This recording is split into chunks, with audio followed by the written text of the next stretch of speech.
ইরানে আগ্রাসন চালাতে গিয়ে একের পর এক অত্যাধুনিক যুদ্ধবিমান হারাচ্ছে ইসরায়েল ও তাদের সহযোগী যুক্তরাষ্ট্র। এবার ইসরায়েলের আরও একটি F-16 ফাইটার জেট ধ্বংসের দাবি করেছে Islamic revolution guard corps IRGC। ইরানের এই আধা সামরিক বাহিনী জানায়, মধ্য ইরানের আকাশে সফলভাবে তৃতীয় একটি ইসরায়েলি যুদ্ধবিমান F-16 প্রতিহত করা হয়েছে। শনিবার এক বিবৃতিতে IRGCর জনসংযোগ বিভাগ জানায়, স্থানীয় সময় রাত ৩টা ৪৫ আক্রমণকারী যুদ্ধবিমানটিকে লক্ষ্যবস্তুতে পরিণত করা হয়। আধুনিক বিমান প্রতিরক্ষা ব্যবস্থা এটিকে ইন্টারসেপ্ট করে বলেও উল্লেখ করা হয় বিবৃতিতে। আরও জানানো হয়, ড্রোন, ক্রুজ মিসাইল এবং উন্নত যুদ্ধবিমান সহ ২০০টিরও বেশি বৈরী আকাশযানকে লক্ষ্যবস্তু ও ধ্বংস করা হয়েছে, যা ইরানের আকাশ সীমায় হুমকি পর্যবেক্ষণ ও মোকাবিলায় IRGCর বর্ধিত সক্ষমতাকেই প্রদর্শন করে।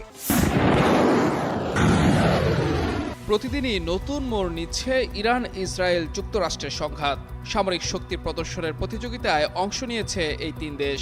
এরই ধারাবাহিকতায় সম্প্রতি ভারত মহাসাগরে ডিয়েগো গার্সিয়ায় অবস্থিত মার্কিন ঘাঁটি লক্ষ্য করে ক্ষেপণাস্ত্র হামলা চালিয়েছে ইরান।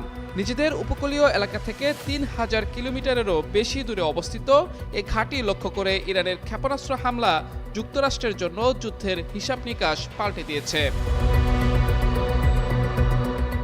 এমন ঘটনার পর তেহরানের সামরিক সক্ষমতা এবং তাদের দূরপাল্লার ক্ষেপণাস্ত্রের আওতা নিয়ে নতুন করে প্রশ্ন উঠেছে।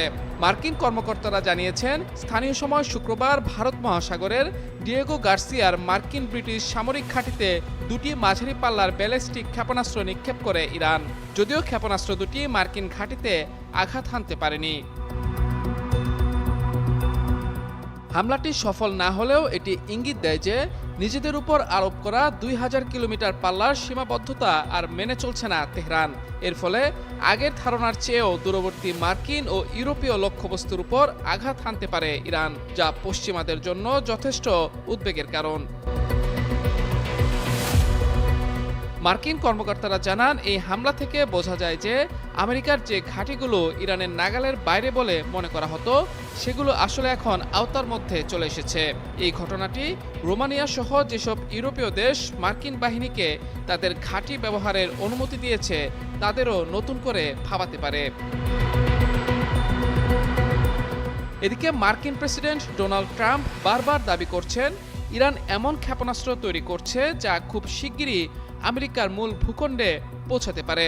২০২৫ সালের ডিফেন্স ইন্টেলিজেন্স এজেন্সির একটি মূল্যায়ন অনুযায়ী তেহরান চাইলে ২০৩৫ সালের মধ্যে সামরিকভাবে কার্যকর আন্তঃমহাদেশীয় ব্যালিস্টিক ক্ষেপণাস্ত্র তৈরি করতে সক্ষম হতে পারে। তবে দূরবর্তী লক্ষ্যবস্তুতে নির্ভুলভাবে আঘাত হানার জন্য প্রয়োজনীয় গোয়েন্দা তথ্য ইরানের আছে কিনা তা নিয়ে প্রশ্ন রয়েছে। সংবাদ মাধ্যম CNN এর সাম্প্রতিক রিপোর্ট অনুযায়ী বর্তমানে রাশিয়া মার্কিন সেনা, জাহাজ ও বিমানের অবস্থান সম্পর্কিত গোয়েন্দা তথ্য দিয়ে ইরানকে সহায়তা করছে।